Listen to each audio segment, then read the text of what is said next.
¿Qué tal? ¿Qué tal? Muy buenas tardes. Qué gusto coincidir. Primero un abrazo de feliz año nuevo a todos, a todas, a quienes nos ven, a quienes nos siguen, a quienes nos moderan, a todo. Pero en especial hoy saludo a mis compañeros Arnoldo Cuellar. Bienvenido. Buenas tardes.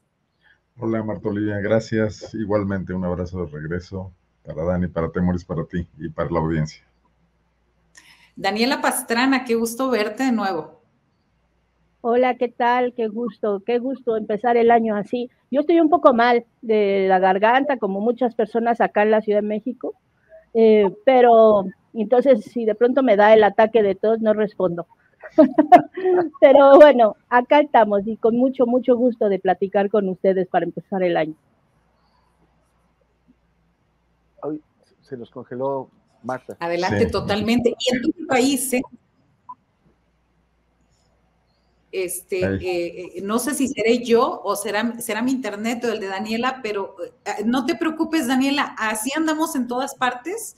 El frío parece que se generalizó en los últimos días en el país. Gracias. Temoris Greco, qué gusto coincidir nuevamente. Así es, Marta, es un gustazo. Te mando un caluroso saludo, feliz año nuevo. Hace rato le dije a Andrew Paxman, feliz cumpleaños. Pero bueno, Dani, Arnoldo, también es un gusto como siempre compartir con ustedes. Indudablemente serás el primero que lo felicite en este año.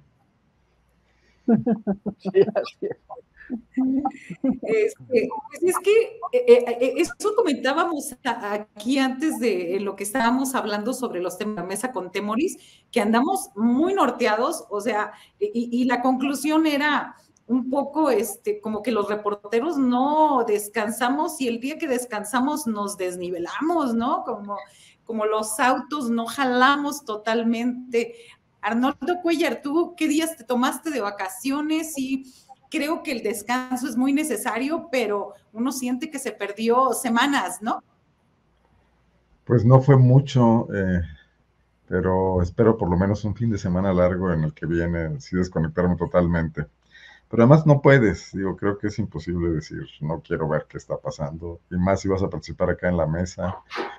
Y luego estas videocharlas astilladas que me tocaron durante semana y media y que me gustaron mucho la experiencia, pues también ahí me tuve que poner a chambear un poquito, pero nada del otro mundo. Aunque sí leí esto que publicaron, ya no me acuerdo qué consultor de medios, de que los periodistas necesitamos desconectar y de un momento dado la redacción completa debería irse y cerrar el changarro, ¿no? Que es muy aconsejable también. Sí, sobre todo eso. Empezamos con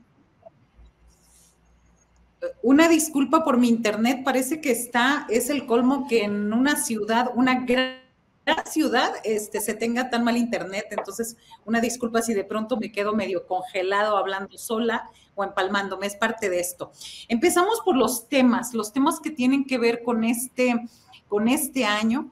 ¿Cuál es 2024, Daniela? Año electoral y bueno, aunque hablamos del año electoral y de despedida de AMLO, yo creo que primero lo electoral.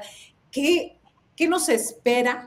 ¿Qué ves conforme a lo que nos dejó 2023? Y ya estamos a 16 días y cierran las precampañas de acuerdo a los tiempos oficiales. Sí, bueno, lo primero que hay que decir es que es una elección muy, muy, muy grande porque no nada más es la presidencia y las 9 gubernaturas, sino una cantidad que no recuerdo ahora. Uy, me estoy repitiendo. ¿Ya? Algo me empecé a oír repetido, pero bueno. Una enorme cantidad de personas que están, de cargos a elección popular, entre síndicos, regidores, alcaldes, obviamente el Congreso, muchos congresos locales también. Entonces estamos hablando de una elección que va a ser muy grande y que ya empezamos a ver algunas cosas que me parece señales de preocupación. No me extrañan, pero me parece que van a aumentar, que es el tema de la seguridad, que es el flanco más débil del gobierno de López Obrador, porque en otras áreas pues es muy difícil cuestionarle algo.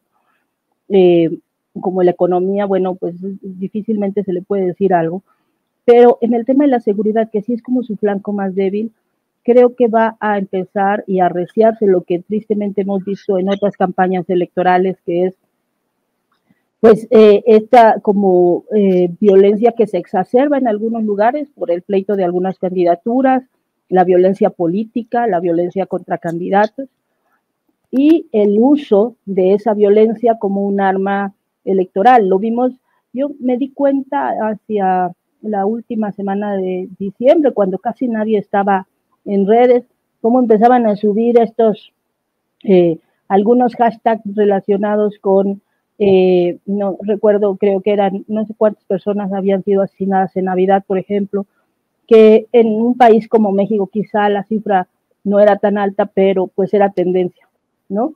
Porque era, o sea, la gran tendencia en redes era, no sé, no recuerdo el número, la verdad, pero eran tantos muertos, ¿no?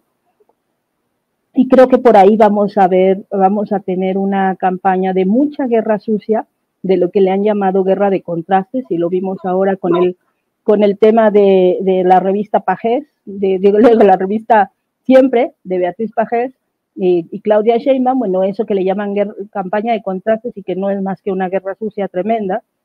Y por otro lado, este lamentable aumento de la violencia y el uso político de la violencia como arma electoral. Entonces creo que vamos a seguir teniendo trabajo, aunque Arnoldo se quiera ir a desconectar, y creo que Guanajuato nos va a seguir dando notas tristemente. Guanajuato, Tamaulipas. Estás echando la sal, Dani. Sí. Por no, cierto, no se le ven muchos señales de que no va a ser así, tristemente, ¿no? Pero creo que sí va a estar metido. O sea, el tema electoral metido con el tema de la violencia siempre es una mala combinación. Una muy terrible y perversa combinación, y pues es lo que vamos a tener. Ya se nos fue otra vez Marta. Creo que quitó el video para tener mejor internet. Sí, quité la cámara. Espero que podamos seguir. Arnoldo Cuellar, yo no alcancé a preguntarte porque seguí con Daniela, pero en este sentido, ¿cuáles son los escenarios en este año electoral? 16 días, terminan las precampañas y después se abre un espacio muy grande hasta el inicio de la campaña. ¿Qué nos espera? Pero además, ¿cómo inician este nuevo periodo electoral?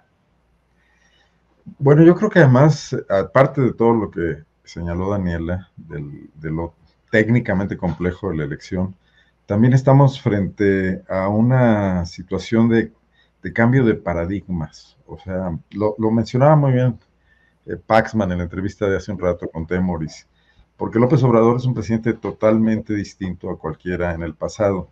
O sea, la manera en que ha ocupado espacios, esta batalla permanente contra medios de comunicación, contra toda la oposición en su conjunto, con organizaciones de la sociedad civil, donde de repente agarra parejo y mete tanto a los que son un poco farsantes como a los que sí hacen su chamba. El contestar permanentemente cualquier crítica que se le haga, y que lo mantenga además el tema alto a él en el porcentaje de aprobación, me parece que es una situación a la que no nos hemos enfrentado en muchísimos años. Incluso los que mencionan que Vicente Fox tenía una alta popularidad cuando entró a su 6º año de gobierno, creo que es muy distinto, porque la popularidad de Fox era de alguna medida, era un bono por haber sido el primer presidente no priista, pero el presidente Fox no tenía el control político que tiene Andrés Manuel López Obrador, ni siquiera pudo poner a su candidato en su partido político, tuvo que tragarse la candidatura de Calderón a fuerza. Creo que no se parece nada a lo que vamos a ver. Y en el tema adicional está la recomposición de los partidos políticos, que además son los monopolistas de la acción electoral, ¿no? No se puede ser, y está demostradísimo que los candidatos independientes no han sido de ninguna manera exitosos, salvo excepciones, así que creo que el caso Kumamoto, el Bronco, yo tendría muchas dudas sobre el tema Nuevo León, donde creo que el control político lo ejerce más un empresariado que está muy metido en todos los temas de la vida pública y que controla muchísimas cosas y que puede libremente elegir hoy al Bronco y mañana a Samuel, etcétera. sin contar los partidos políticos, ¿no? Y donde tanto PAN como PRI son muy dependientes también de ellos. Entonces, ¿qué veo? Vamos a una elección inédita, lo cual hace más difícil todavía tener escenarios y expectativas previsibles, o sea, definitivamente profetizar se va a convertir en algo muy complicado, y no sabemos qué vaya a surgir, no sabemos qué va a surgir de esta coyuntural alianza de PRI, PAN y PRD, donde, bueno, sabemos que el PRD está agarrado a un madero flotando en el mar y cualquier cosa que sea para mantenerse unos días más y seguir cobrando algunas prerrogativas, etcétera, pero no PAN y PRI. Con todo el desmantelamiento del PRI sigue siendo un partido político que va a sobrevivir esta elección y que tiene una historia ahí atrás que le permitiría todavía mantenerse aún como partido de la chiquillada con una acción política importante, porque además tiene cuadros que conocen el funcionamiento del Estado y que pueden regresar. Ahí está la perspectiva de que Beltrones busque el Senado, que esté aliado con Alito Moreno, que muy probablemente lo esté utilizando para reformular una opción política, quizás ya no dominante, pero sí de negociación con quien constituya la nueva hegemonía, y en este caso con Claudia Sheinbaum, ¿no? El propio Morena, frente a esto de sus múltiples disidencias internas, que a mí no me espantan ni creo que sean excepcionales, creo que es un partido político en conformación, bajo un liderazgo carismático, que regionalmente está cruzado por muchísimos factores, en cada entidad puede plantear cuestiones distintas. Hoy veía que los morenistas de Mérida se pronuncian contra Rómulo Pacheco, llaman a rueda de prensa, dicen que no van a votar por él, etcétera. En Guanajuato pasaba un poco esto con Ricardo Sheffield, está pasando todavía con la candidata Alma Alcaraz, pero todo esto es un caldo en ebullición. Le va a tocar a los próximos líderes de Morena, bien sean la líder moral, que puede ser la próxima presidenta de la República, como todo lo indica, y quien formalmente asuma la presidencia del partido, tratar de darle un cauce a esto, una mediana viabilidad. Y hay que recordar que esto no es tampoco nuevo, que así fue el PRI de los últimos años, que al propio Carlos Salinas de Gortari se le iban priistas molestos a la oposición, que el surgimiento del primer frente de izquierda electoralmente viable en México surge de una decisión de priistas. Entonces, más bien tenemos un ciclo muy amplio, que ya va para quizás 40 años, de estas corrientes políticas que se entrecruzan, que no deberíamos estar tan asombrados de lo que está pasando, más bien yo veo aquí un faltante de la academia en estudiar esto, porque los periodistas luego no tenemos tiempo de echarnos el clavado al pasado y de revisar muchas cuestiones y factores y parámetros y patrones, de ver cómo se ha venido conformando la modernidad política mexicana, ¿no? Con todas sus deficiencias aún. Bueno, aquí quiero dejar esta primera participación, que se alargó mucho. Sí, Temoris, ganar Morena, que se ve, hay 23 estados del país que gobierna, ganar ahora sería el sello, ganar haya sido como haya sido, con estas figuras y sobre todo con estas alianzas bastante extrañas y donde hay evidencia de un antiobradorismo, anti-izquierda, y de pronto hay que abrazarlos y apoyarlos. ¿Qué opinas al respecto? Sí, es que parece que no se quiere aprender eso. O sea, no es solamente una cuestión de un pragmatismo excesivo, a mí me parece esto de estar recibiendo cascajo de todos lados, sino que además se olvida, por ejemplo, lo que pasó no solamente con Lili Telles, también con Germán, se me está yendo el apellido, Germán, panista. Germán Martínez, que fue, o sea, un prominente panista que de pronto lo lleva Morena al Senado y se sale de Morena para formar su pequeño grupito junto con otros senadores sin partido. Y que acaba también convirtiéndose, pues como iba a pasar, es que se sabía que iba a acabar convirtiéndose en una persona, en un rival del proyecto que lo llevó al Senado, como Lili Telles, solamente que pues menos escandaloso. Está no solamente este grupo que están de Rubalcaba, Erubiel, Alejandro Murat, que andan pepenando priistas por aquí y por allá para tratar, pues no sé, van a hacer su corriente tricolor de la 4T. se dice que no les van a dar espacios, que es nada más para desfondar al PRI, pero entonces, ¿cómo es que ellos aceptan irse? Él quiere tener, por ejemplo, Rubalcaba quiere ser candidato al Senado en esta ciudad, en la Ciudad de México. O sea, imagínense, o sea, yo ahí sí jamás voy a votar por Rubalcaba, yo no le voy a dar mi voto a una figura así. Pero también hay otros, por ejemplo, en Baja California, que Jorge Canron, que es pues un tremendo mafioso, su jefe de guardaespaldas, Antonio Vera Palestina, asesinó al periodista Héctor El Gato Félix y pasó un tiempo en prisión, jamás vendió a su patrón, o sea, siempre lo protegió, y cuando salió, el patrón mandó a cientos de personas a sacarlo de la prisión y a hacer una gran fiesta, y le devolvió su puesto como jefe de guardaespaldas de Caliente, que es casi un hipódromo en Tijuana. O sea, las que debe Jorge Canron son enormes, y sus relaciones sospechosas también son tremendas.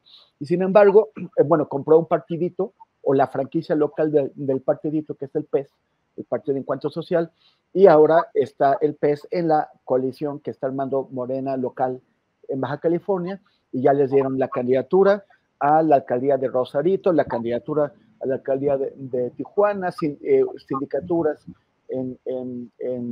la candidatura en Tecate y en Rosarito, sindicaturas en Tijuana y distintas posiciones en otros lados, además de las candidaturas a 2 distritos locales en Tijuana. ¿Qué hacen? O sea, ¿por qué necesitan a Jorge Canron? Que además es un personaje que va políticamente de bajada. Fue 2 veces candidato a gobernador, una por el PRI, la última por el PES hace un poquito más de 2 años, en el 21, y perdió votos en su última candidatura. ¿Por qué necesitan? Porque además Morena ha ganado con creces en Baja California. Las encuestas no lo ponen en ninguna situación problemática. ¿Por qué les hace falta aliarse con un mafioso conocido como Jorge Canron? ¿Cuál va a ser el impacto? No solamente el impacto de las candidaturas que les den, sino cuando todos estos mafiosos, Rubalcaba, Jorge Han, todos esos otros, ocupen posiciones entregadas por Morena, aquí hay de 2 sopas. O van a convertirse en díscolos intratables que finalmente van a provocar rupturas en la 4T, que van a utilizar sus posiciones para chantajear a Clara Brugada en Ciudad de México, a Claudia Sheinbaum en el país, y obtener beneficios personales y de grupos, porque ellos no es cierto lo que dice el presidente de que estén a favor de la transformación. La única transformación que quieren es quedar mejor transformados, mejor parados, para seguir haciendo negocios sucios.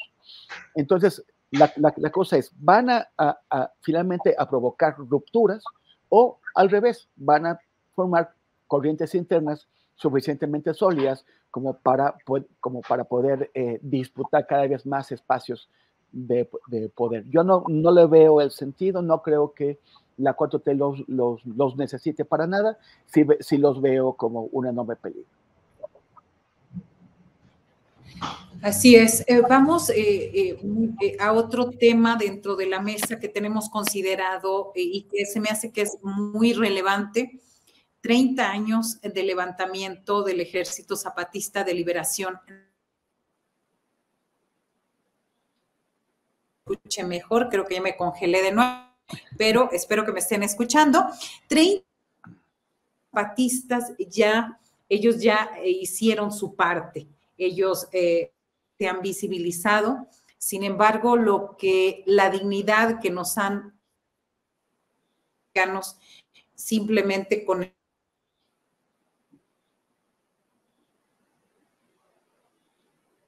hoy sí estamos teniendo aquí problemas de conexión. Bueno, Marta, ¿estás por ahí?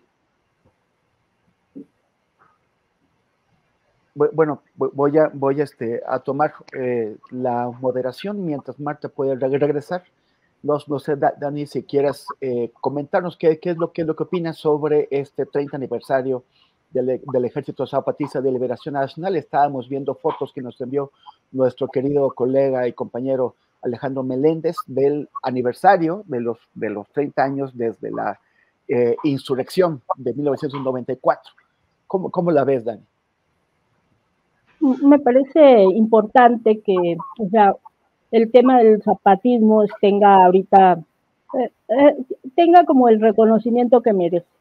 El movimiento, el EZLN fue o ha sido un parteaguas no solo para la historia de México, sino para la historia del mundo.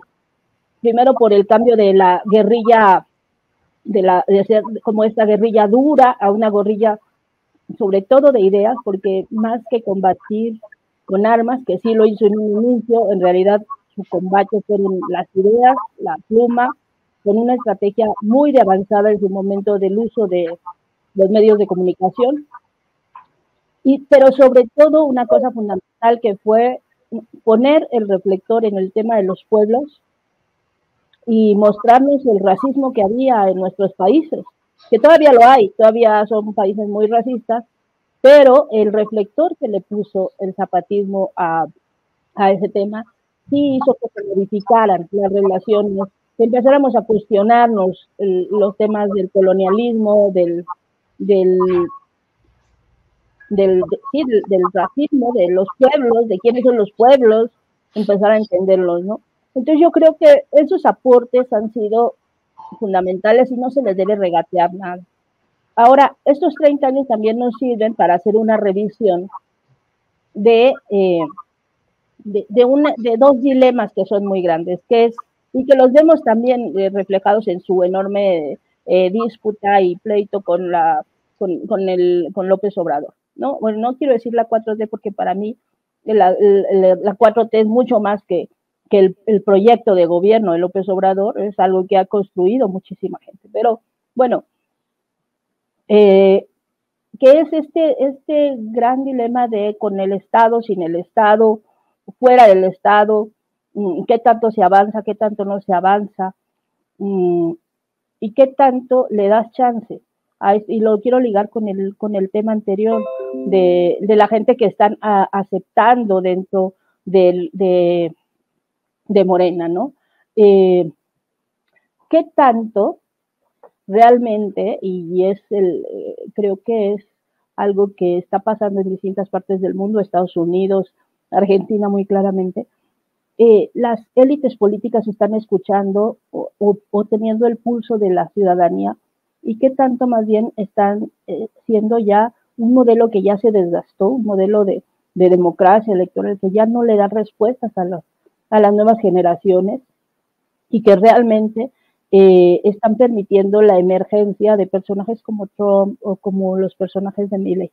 Voy a tratar de acotarlo para que no parezca que estoy hablando como de todo y nada, porque es un tema complejo, pero creo que esta discusión y este pleito eterno que hemos visto entre López Obrador y los zapatistas pone de fondo temas muy complejos sobre qué tipo de sociedad queremos construir y qué tipo de organización política queremos construir. Hasta ahorita, digo, por la forma en la que se ha dado, al final creo que se han hecho más cambios, y espero que no me cuelguen algunos amigos zapatistas por eso, pero creo que hasta ahorita ha habido muchísimo más posibilidades de hacer cambio por esta vía que eligió López Obrador, que es la de la organización, por la participación electoral dentro de los marcos del sistema y con todas las fallas y contradicciones que tiene el sistema. Pero lo que vemos es que sigue comportándose y cambia un partido, cambia el otro, y la élite política al final sigue formándose como del mismo modo, ¿no?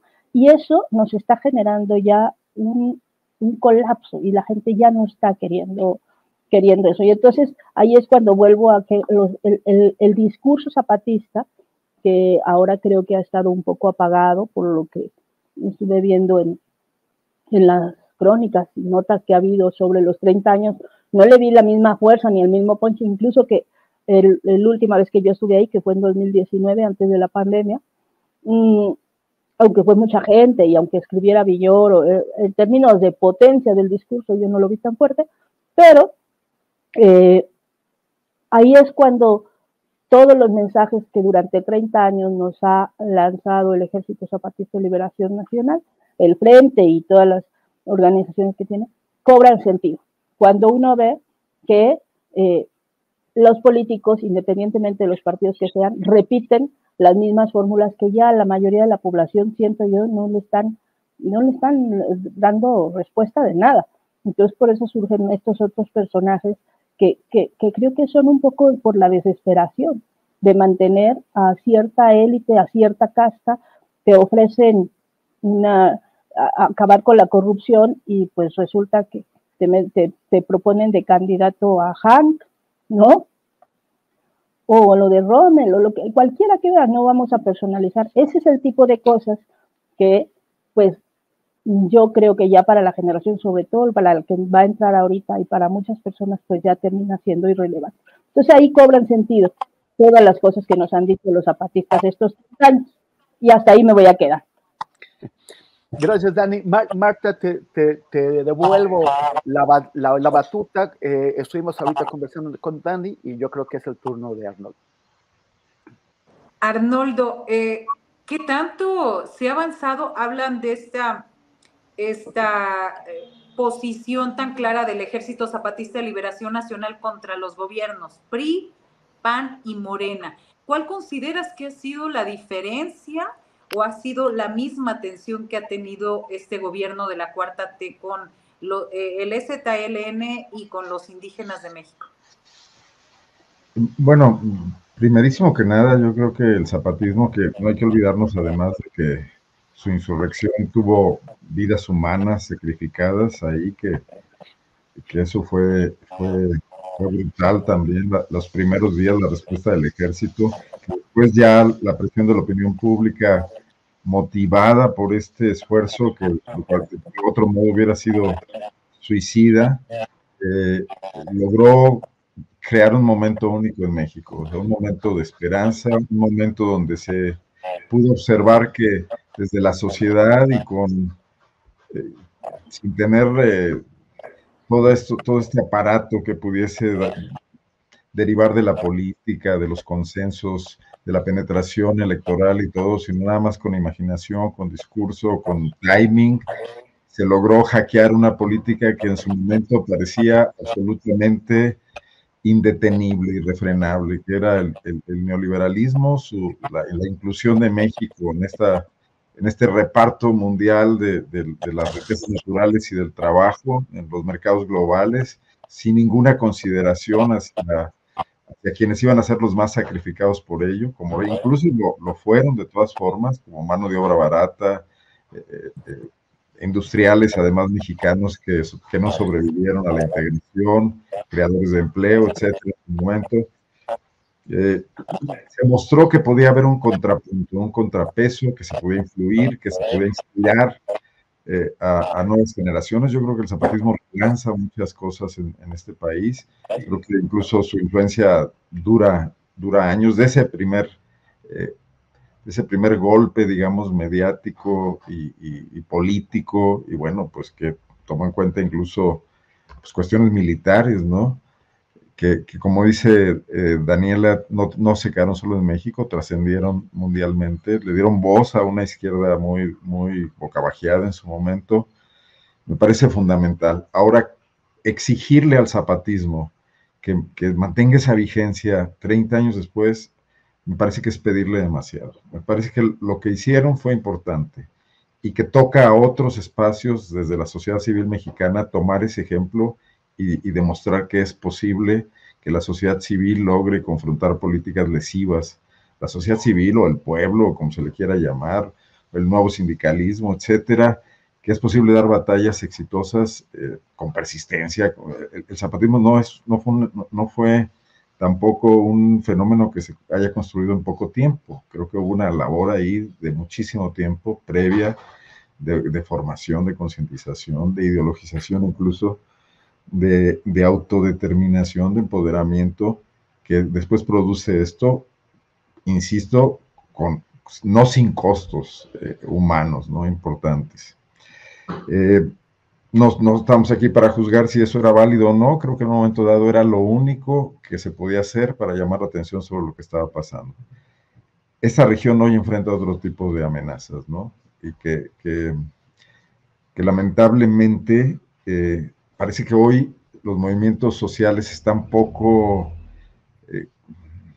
pues con una escasa posibilidad de hacerles frente, porque no es lo mismo, incluso con el tamaño que tenía la política neoliberal, plantear ese contrapeso que hacerlo hoy con estas fuerzas oscuras del crimen organizado que asolan la frontera sur del país y que se mezclan con muchísimos otros fenómenos, ¿no? Desde el tráfico de personas, desde la porosidad de estas fronteras por las que pasa de todo, ¿no? Y que afectan también, yo me imagino, mucho los procesos organizativos, aparte de que ha habido un cambio generacional. Tampoco conozco mucho el tema, yo no he viajado a Chiapas como sí lo ha hecho Daniela. Temoris no lo sé, pero probablemente también, porque ya sé que es muy andariego. Pero veo que valorar lo que hicieron en su momento es histórico, que es importantísimo. Sobre la potencia de su discurso, no lo sé si tendríamos que exigirles tanto todavía a estas alturas. Creo que tendría que haber otros discursos en la sociedad que también entren un poco al relevo, ¿no? Y que traten de llamar la atención sobre los muchos problemas que persisten, entre otros, por ejemplo, la falta de la legislación que ellos propusieron desde un principio, ¿no?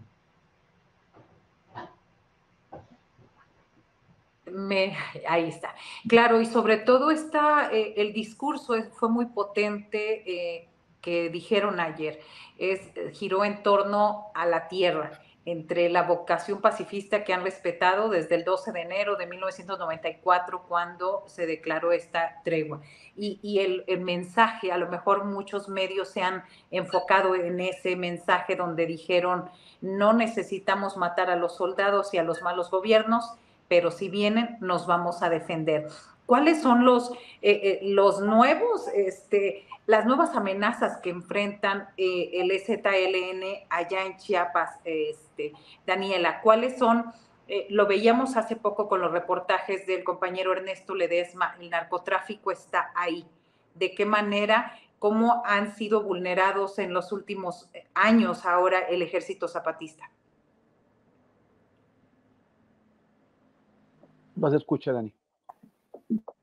Yo creo que te toca, Temoris, aunque si quieren yo hablo también, me gusta mucho platicar y hablar y sobre todo en los zapatistas, bueno, pues a mí, como verán, mi casa está llena de afiches, pero creo que le tocaba a Temoris. Temoris, perdón, es que como ya ven que por esto del internet me salí, pero adelante. Sí, pero no sé si habías pensado la pregunta específicamente para Dani. No, es para seguir con la conversación o ya cerramos esta parte. No. Bueno, entonces, sí, si estás de acuerdo, Dani, voy. Las nuevas amenazas, hablar de las nuevas amenazas que enfrenta el Ejército Zapatista de Liberación Nacional. Sí. Bueno, quería empezar comentando que para mí el EZLN siempre ha tenido un gran papel como inspiración.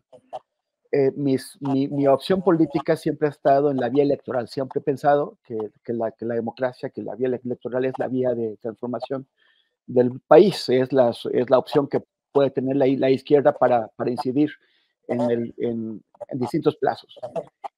Pero por el otro lado, el ejemplo zapatista, tanto la poesía del zapatismo como su compromiso con los campesinos, la gente de las zonas olvidadas o apartadas por el Estado mexicano, por reorganizarlas, por darles sus propias vías de resolución de sus problemas y ganar por la vía de los hechos su autonomía, para mí ha sido muy inspirador, y por eso, aunque a veces no estoy de acuerdo con algunas de sus posturas, siempre estoy atento a lo que dicen y sobre todo a lo que hacen, más que lo que dicen, a lo que hacen. Pero me da un poco de pena que hayan pasado 30 años, que lleguen a una situación como en la que se encuentra ahora, en donde su trabajo de tanto tiempo, porque además son 10 años más que hay que añadirle, desde que se conformaron como organización político-militar, que estén en esta crisis, ¿no? Es una crisis en donde, pues en primer lugar está un Estado que ha permitido que los grupos armados se apoderen del territorio, no solamente en las partes rurales, sino también en ciudades como en San Cristóbal de las Casas, y que pongan a los pueblos, tanto aquellos zapatistas como a muchas otras comunidades, contra la pared. Que además, o sea, que se tengan que replantear de una forma que me parece radical, pero no sé cómo será ya sobre el terreno, cosas como la propiedad de la tierra, y también sus propias formas de organización para resistir el embate de los grupos criminales que tienen amparo de los poderes públicos.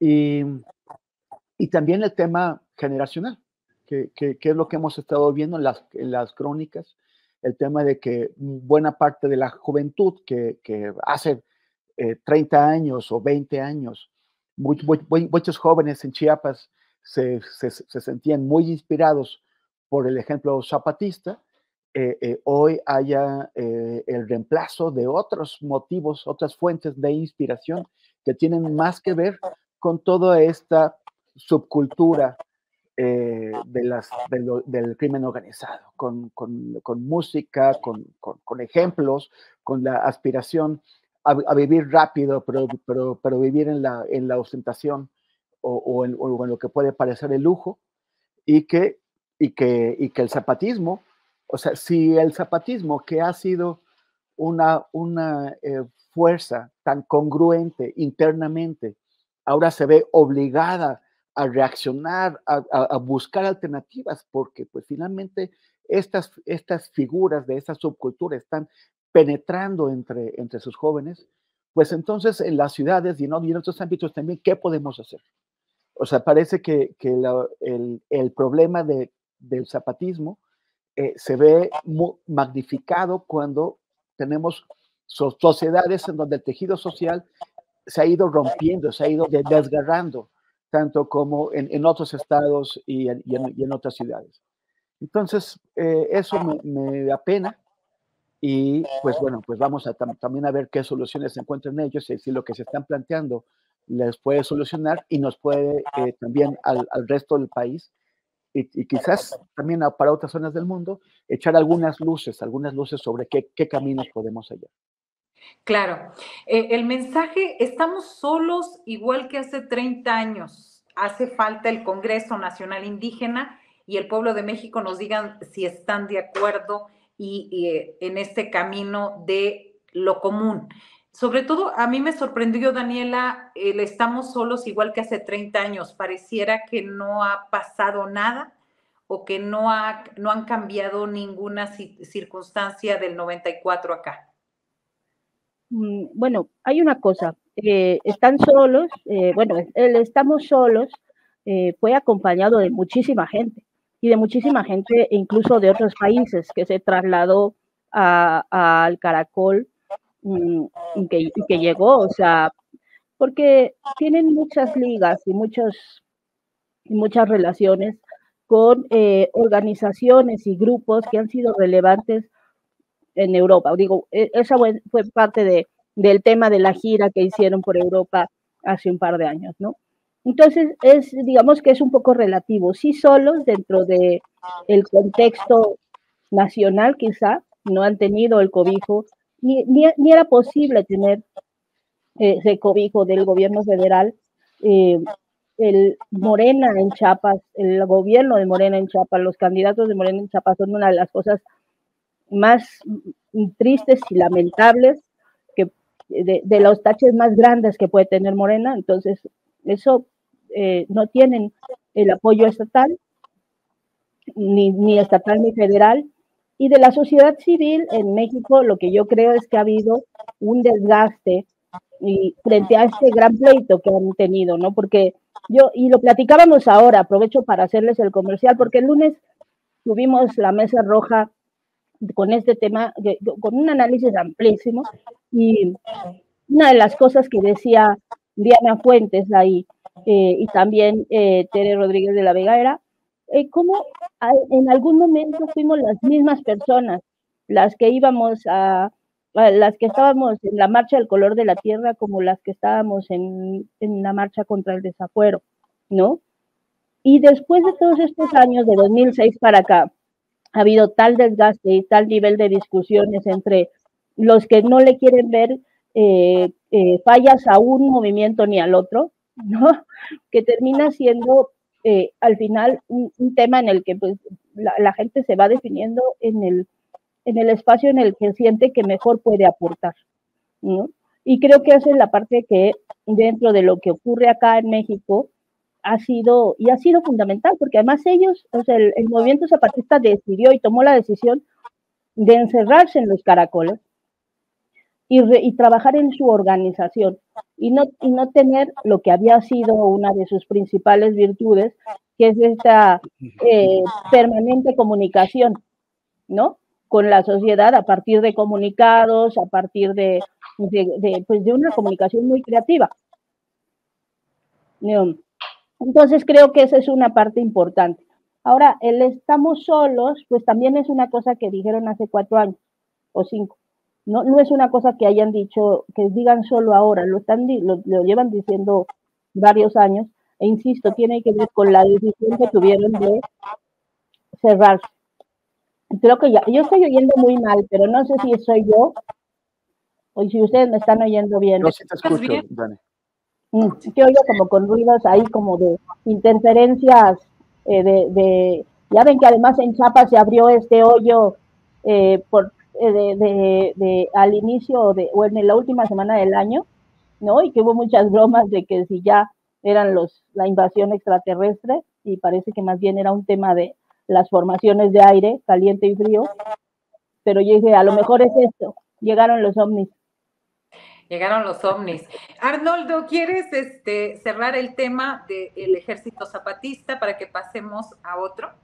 No, yo creo que ya pasamos a otro, me parece, porque además es poco lo que yo tendría que aportar. Realmente aprendo mucho y de paso decirle a Dani que la felicito a ella y a sus compañeras por la mesa roja, que me parece extraordinaria. Sobre todo me parece otra forma de discutir de política muy enriquecedora. Pues ahí está también extensiva las felicitaciones por acá, Dani, siempre te vemos por ahí. El tema, yo quisiera, va a decir el jefe Julio Hernández, Julio Astillero, que quiero tamaulipesar. Tamaulipequizar.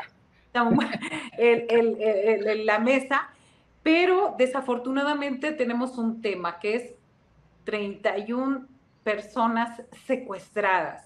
Y creo que en Tamaulipas 31 migrantes escogieron quiénes eran migrantes y quiénes no. O sea, quiénes en el mundo del crimen organizado, quienes cuentan o quienes tienen familia con cierto poder adquisitivo. Esto pasó el sábado pasado, el sábado 30 de diciembre, y no se sabe absolutamente nada. No se sabe más que fueron bajados de un autobús y que fueron capturados por un grupo del crimen organizado, y no se tiene, es imposible pensar que en estos tiempos siga apareciendo, decía yo hace un rato, es de pronto como si fuera un acto de magia, desaparecen, la misma autoridad teme decir secuestro. Ya no, obviamente no entramos en el argot del crimen organizado que hablaba de levantones, pero este es un secuestro y son 31 migrantes que no se sabe nada de ellos. Y bueno, yo lo pongo así para un poco hablar del tema que tiene que ver con la migración. ¿Cómo cuando vimos lo de los 43 en el 2014 era un estupor que a varios nos sorprendía y seguíamos, ¿cómo puede pasar? ¿Cómo puede pasar esto que de pronto no se sabe nada? Y en el caso de los migrantes, ahora hemos estado alertando desde hace 6 meses que está sucediendo esto en Tamaulipas.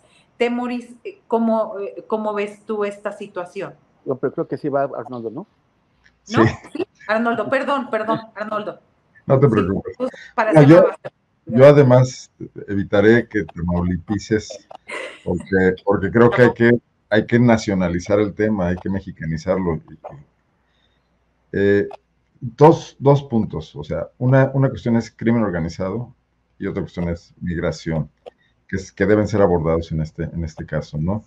Y el primero es que el crimen organizado no ha sido combatido de forma inteligente, creativa y productiva en este gobierno. O sea, no solo es el tema de crear las condiciones para que se retroalimente vía política social, porque el tema es que ya lo tenemos encima con una potencia logística, organizativa, territorial y de fuego, que es un problema en sí mismo y que causa conflictos en todos los escenarios. O sea, que le va a causar conflictos al Tren Maya, le va a causar conflictos al tren interoceánico, como los está causando en Guanajuato con la industrialización que provocó el panismo y en este caso en Tamaulipas, ¿no? Yo creo que, y lo decíamos aquí en semanas pasadas, la polarización política tendría que ceder un poco para que desde todas las fuerzas políticas, sean corruptos, sean prehistóricos, dinosauricos, modernizadores,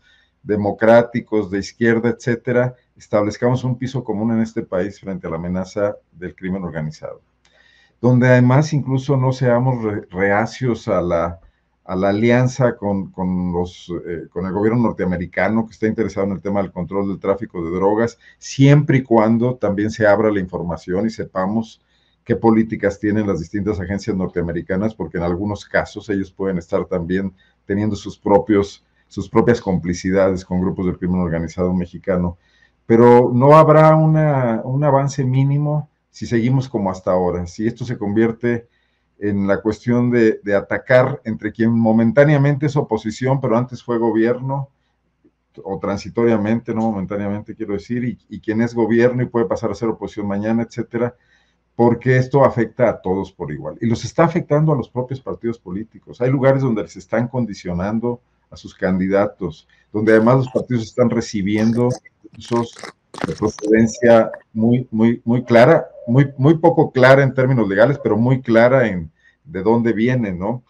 Y si no vemos ese enorme elefante en la sala, si los partidos se niegan a seguirlo viendo, y entonces la culpa hoy de que no bajen los homicidios es de López Obrador, pero ayer fue de Peña Nieto y antes de Felipe Calderón, seguiremos teniendo ese mismo problema. Y como ciudadanos creo que debemos exigirle a todos los políticos que vean lo que está pasando en la realidad y que traten de establecer acuerdos, porque para eso son políticos, ¿no? No los pusimos ahí para que pelearan, más bien los pusimos ahí para que acordaran, incluso con los pocos votos que pueden recibir las oposiciones o muchos, etcétera.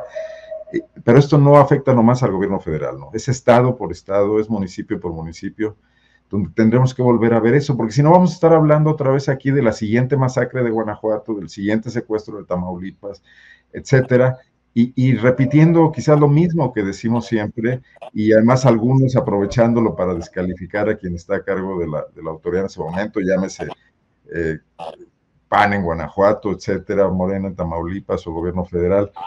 Y el otro tema es la migración, donde es ineludible establecer con claridad que esto va a seguir creciendo y que van a seguir llegando oleadas de migrantes, independientemente de la suerte que corran pasando por México o de la imposibilidad de entrar a los Estados Unidos o de las dificultades para transitar el tapón del Darién en su momento dado, esa gente sigue moviéndose.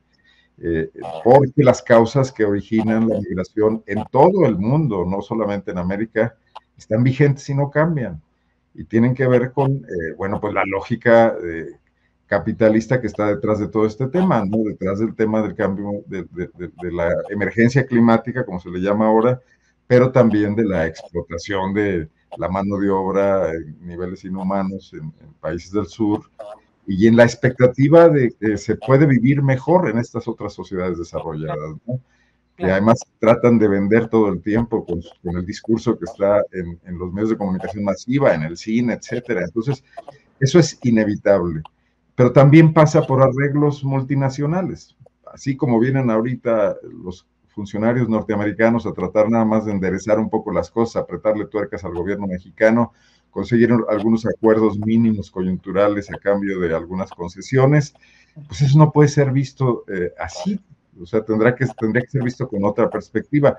Y es ahí donde recupero un poco el tema de que estrategias políticas como lo que ocurrió con el zapatismo pueden tener cabida, porque los problemas de un dominio demasiado poderoso como para que pueda ser combatido en el simple nivel de la política o de la opinión pública, etcétera, pueden ser hackeados de otra manera si hay discusiones de otro tipo y los propios colectivos logran organizarse y tener planteamientos alternativos, ¿no? Creo que el espacio para la creatividad sigue abierto frente a esos complejísimos problemas que parecen rebasarnos mucho en lo individual, en lo nacional, en lo local, ¿no? Así es. Así es, y este tema vamos a seguir hablando de este. Temoris, ¿quieres abundar al respecto o nos vamos despidiendo con el postrecito? Ay, que abunde. Sí, no, sí, claro, bueno, nada más que si es que se nos fue el tiempo volando. Bueno, es nada más expresar mi azoro, ¿no? Porque en una autopista otra vez vuelven a desaparecer. O sea, vuelve a haber un gran operativo con numerosos vehículos, tienen un autobús, bajan gente y se los llevan con toda tranquilidad. ¿Y qué pasa aquí con el Estado otra vez? O sea, ¿qué pasa con el Estado mexicano? ¿Qué pasa con las fuerzas de seguridad del Estado mexicano? Es una autopista. Esto ocurre en una época de mucho tráfico de turistas.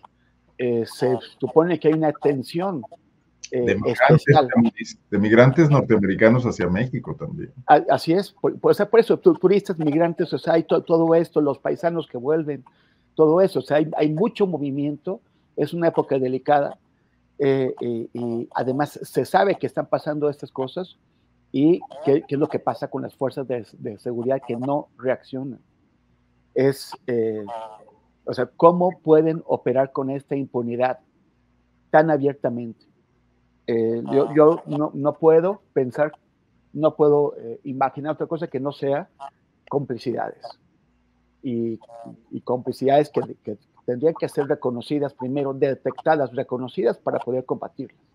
Pero simplemente se manejan los temas por encima y no se entra a algo que nos haga pensar que sí se están tomando acciones decisivas que produzcan resultados. Eso es, y mi postrecito es, bueno, como ya hemos estado comentando aquí, es Mundo Abierto, es un nuevo proyecto de blog y newsletter que estamos haciendo. Lo empezamos a partir de la cobertura que hice en Palestina para mantener la atención en el tema, pero muy pronto ya estaremos abriéndolo a otros temas de importancia internacional. Y ahora publicamos precisamente con motivo del año nuevo, también como para tener un poquito más de esperanza en este contexto, un texto que se llama Los héroes de Gaza. ¿Quiénes son los héroes de Gaza? La gente que está entregando sus vidas para salvar otras vidas, las vidas de la población civil, entre doctores, personas que trabajan en las ambulancias, trabajadores de telecomunicaciones, trabajadores de la ONU y también periodistas. Entonces, estos textos lo pueden encontrar en Mundo Abierto por Temoris Greco, o más fácilmente encuentran la liga en mis redes sociales, en @Temoris, en Facebook, Instagram, en Twitter o X y hasta TikTok. Ese es el postrecito. Así está. Gracias por la imagen. Gracias. Gracias. Daniela, ¿con qué cierras? Así de las personas migrantes desaparecidas, que parecía que era algo que ya habíamos superado, o por lo menos de este nivel. Hoy en la Junta estuvimos buscando las notas últimas que habíamos publicado de secuestros de personas, de camiones de pasajeros, y las teníamos de marzo de 2019, que incluso hubo conferencia de Alfonso Durazo para hablar y decir, ¿no? Aclarar, porque pues ya era una cosa que realmente pensábamos que tenía que superar. Y bueno, es una cosa, el hecho de que regrese, insisto, yo no lo desligaría nada de lo que ocurra en temas de violencia con el asunto de las competencias que hay ahorita por los temas electorales. Creo que sí, que la tónica, o sea, coincido mucho con lo que dice Arnoldo, ¿no? El tema, en ese tema, los gobernantes deberían tener una disposición distinta para trabajar, pero el gran problema es que muchos de los gobernantes en distintos niveles están también, pues el crimen ya ha infiltrado muchos niveles, entonces tenemos que ver cómo ha sido la estrategia a lo largo de un lapso de tiempo para justamente no estar nada más diciendo que está mal, sino exactamente que sí podría estar bien, ¿no?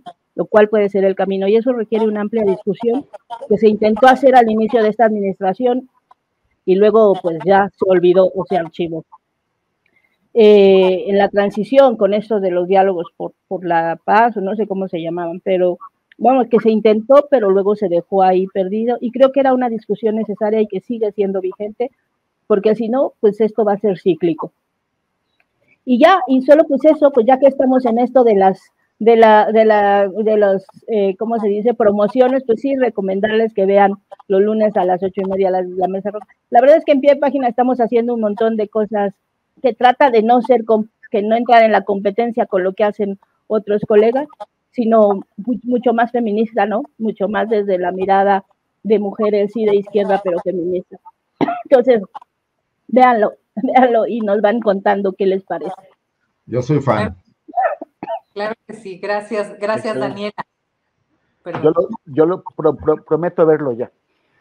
No, se pone súper bien. Y además, pues yo no conocía a comentaristas como Tere Rodríguez de la Vega, que me parece excepcional, ¿no? También.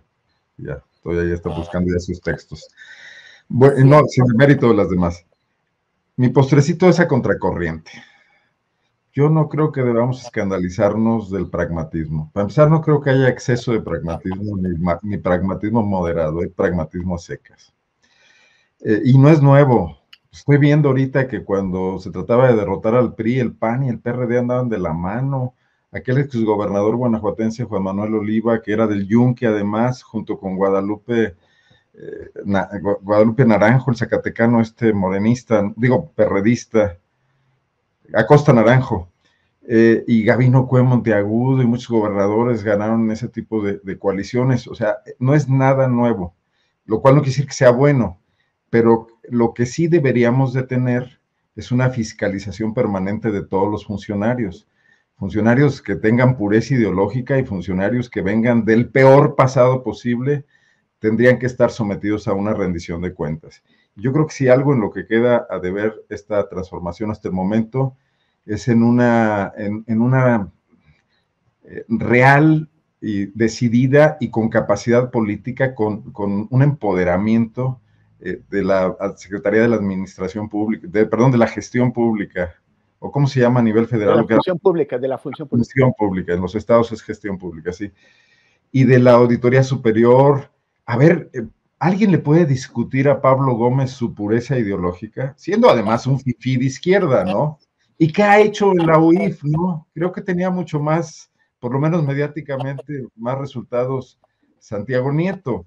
Entonces yo creo que, independientemente de eso, si mañana Alejandro Murat ocupa la dirección del Seguro Social, lo que tendría que hacer es estar vigiladísimo por una entidad independiente como es la Auditoría Superior, por una Contraloría que también le cuide las manos, como tendría que estarlo el morenista más químicamente puro también, que creo que es lo que nos puede modernizar un poco como nación, y no estos asuntos que me parecen muy anacrónicos, muy, no sé, muy estalinistas, de que alguien demuestre sus credenciales políticas intachables, en un país, pues, donde realmente la impunidad ha reinado y sigue reinando hasta el momento en lo que es el manejo de los fondos públicos, ¿no? Creo que no hay nadie que esté libre de culpa de que en realidad se le haya auditado y se le haya revisado a fondo. Incluso es materia de estas venganzas políticas. Cuando se quiere revisar a alguien, inmediatamente se le encuentran cosas problemáticas. Por ejemplo, los dos candidatos que fueron desechados por el Tribunal Electoral de Morena porque se gastaron 17 pesos y 58, 33 en Guerrero y Michoacán. Yo estoy seguro que a cualquier candidato que se le revise con lupa de cualquier partido político le encuentran gastos excesivos y podrían ser desechadas las candidaturas. Pero únicamente sirve, en este caso, al TEC, porque traía la pugna con López Obrador y porque ahí estaba metida la mano Roberto Gil, como hoy se sabe, etcétera, ¿no? Entonces, si apostáramos por lo otro, no tendríamos que estar cuidando las virginidades ideológicas de nadie. pero yo no creo, mi querido Arnoldo, que sean virginidades ideológicas. O sea, no se trata de traer toda una cepa detrás, ¿no? Se trata de qué hiciste, dónde estuviste, cómo reaccionaste, qué cuentas has dado de ello. Pero a ver, Temoris, estos jóvenes que López Obrador ha promovido a cargos de primer nivel porque forman parte de su ayudantía, ¿qué capacidades tienen? No lo sabemos, y a lo mejor ahí hay talentos inusitados y a lo mejor otros no. O sea, lo que al final de cuentas necesitamos no, es... sí, pero son cosas distintas, Arnoldo. A ver, o sea, una cosa es cuestionar el currículum por positivo, digamos, las capacidades, la formación, la experiencia, y otra forma es alguien que viene con una cola que le da tres vueltas a la cuadra. Que por cierto, nadie le ha probado, ni lo ha llevado a juicio, ni lo ha exhibido, nada más es la mala fama pública. Y mala fama pública puede tener hasta los buenos. Rubalcaba, o sea, la de Rubalcaba que usaba a los Claudios, a la banda de secuestradores de los Claudios, pero ahí está el tema, sus congresos los han exonerado, o sea, no tenemos nada formal. Nadie ha exonerado a Rubalcaba, pero hubo una experiencia bastante... Es que, insisto, que lo que debe funcionar... En donde se puso a photoshopear fotos suyas con el jefe de los Claudios, y el diario Reforma lo balconeó así, a saber qué clase de Photoshop. Y eso tendría que tener una consecuencia. O sea, por ejemplo, es escandaloso que después de la estafa maestra, ningún personaje haya recibido una sentencia. O sea, es el periodismo el que ha venido haciendo la chamba de los órganos que deberían garantizar el buen... Pero es que son cosas distintas. O sea, una cosa es la pureza ideológica, otra cosa es la experiencia y la formación, y otra cosa es que tengas una cola dinosaurica corrupta como la que tienen esos tipos. Pero ¿por qué nos centramos en el debate en que funcionen los órganos que deben controlar eso y no en los personajes? No en lo casuístico, sino en lo institucional. Bueno, Daniela, ¿podríamos propongo que se haga un cuadro precisamente con esto, con los nombres, con los cargos que han tenido, con las acusaciones que se han tenido, y cada vez que salga un nuevo nombre en Morena, porque todo el mundo está brincando para allá, tengamos ahí el cuadrito y la lista de las acusaciones de los grupos y las empresas? Me parece que si no lo empezamos nosotros a promover como un ejercicio de transparencia, pues obviamente ellos no lo van a hacer, pero son públicas. Mira, en Guanajuato... Es una estupenda idea.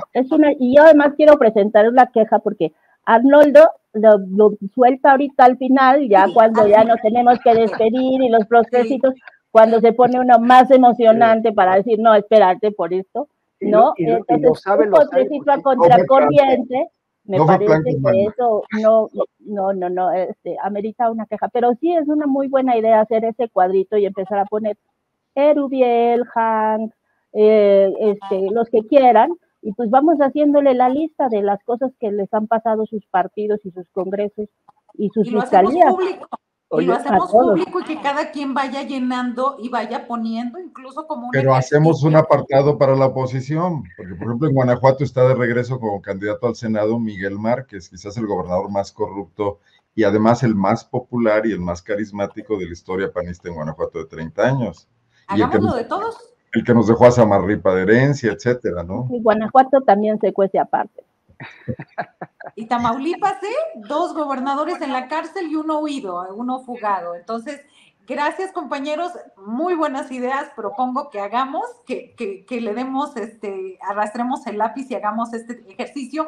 ¿Por qué? Porque más allá de lo que los juicios de valor y todo, pues son las acusaciones y que ellos se quieran olvidar y ahora sean embajadores, plenipotenciarios y demás, no les lava el entrar a Morena, no los purifica en automático. Ahí siguen sus pendientes, ahí siguen sus faltantes y ahí sigue su historial que no se puede terminar. Por lo pronto, yo me despido porque si no ya no me van a invitar a moderar, ya nos pasamos un ratito.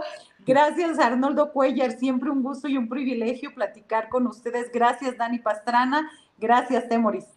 Gracias, Marta. Un abrazo. Yo me quedo para despedir el programa. Gracias, Dani. Gracias, Arnoldo.